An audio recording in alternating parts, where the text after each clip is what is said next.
The defense, more reaction now to the Senate impeachment trial from a member of the president's defense team, House Judiciary Committee ranking member Doug Collins. Congressman, it's always a pleasure to see you. Thank you for being here. Glad to be here, Maria. So your reaction to what you heard yesterday, and I think it was I don't know, interesting maybe strategy of the House prosecutors calling out the Senate.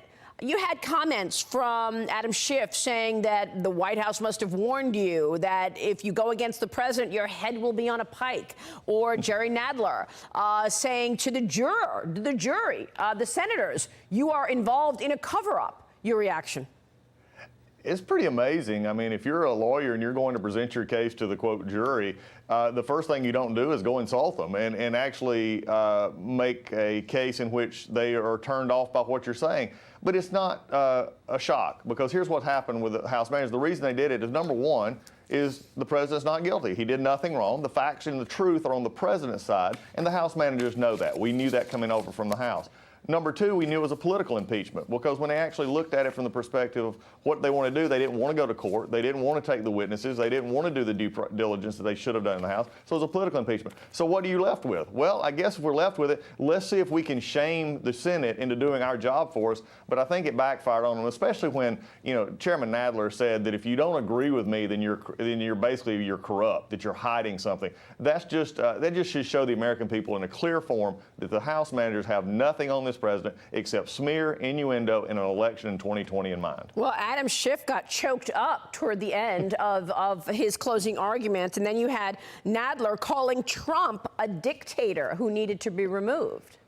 It is amazing that Chairman Nadler has just been, so obsessed really with this president and trying to impeach this president. He ran on it to become the chairman of the Judiciary Committee because he wanted to impeach the president. But Adam Schiff getting emotional is a little bit farcical to me. Here's the same man who is if you want to talk about witnesses, he's the #1 fact witness. He should have been called. He had contact with the whistleblower, and claiming that he doesn't know who the whistleblower is or anything else is really too much. But for him to get emotional, he should be emotional about the tragedy he put this country through the fall of this past year to attack this president. If he wants to get emotional about something, get emotional about the fact that you have smeared a president who has done his job and put America first and put us in a position of world leadership, not the tearing down of politically that you've tried to do to him. Well, that's a good point, because this is what I referred to earlier with Senator Graham, and that is that there is a transcript of the Inspector General, who was one of the witnesses in the House, that we have not seen.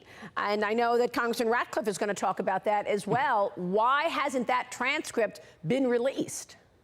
Well, that's a great question for Adam Schiff. It's a great question to understand how did the House managers, how did the House send over documents and begin this impeachment when they're actually still in violation of their own resolution, which, by the way, was set up after the fact. I think the president's lawyers did a great job yesterday of showing how the sham impeachment started by Nancy Pelosi just deeming it to happen, had to be corrected when they passed House Resolution 660 almost a month and a half later. This just goes to show that they're still in violation of their own rules. It is just a onerous attack by Democrats who had only one thing in mind: let's impeach the president. Remember Nancy Pelosi's words: he's impeached for life. He'll never get rid of this. That sounds more like somebody on a vendetta to smear somebody than it is to actually find truth, because the truth is he did nothing wrong. And Ted Cruz on this program last weekend said he will be acquitted for life, by the way. That was from Senator Cruz. Let me ask you about where this is going.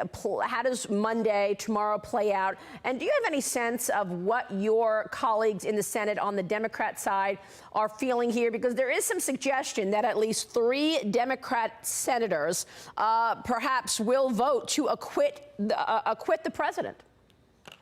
Well, if they honestly look at the evidence, that's what they should do. There should be more than 3 on the Democratic side, but partisan politics is always at play here. I think what we have seen, and it's just amazing, that once they made their case, they used, as Senator Graham said earlier, they pick and choose facts that they wanted to use. We saw this all throughout the House process. And every time that we would bring up the witnesses, the fact that there was no firsthand witnesses that actually said the president did anything wrong, even Sondland, who is their main witness, who said he admitted that it was his presumption, when this could have all been stopped with one thing. The president's fond of saying this, but that's also something that's very true. If Nancy Pelosi had waited one day, Speaker Pelosi had waited one day and read the transcript, just read the transcript, There's nothing wrong here. They got their money. There was no pressure. And for the Democrats to continue to tear down President Zelensky and to try to tear down President Trump over this is just a shameful act. Congressman, we will continue following this. We so appreciate your insights on this very important matter. Congressman Doug Collins joining us. We will see you soon, sir.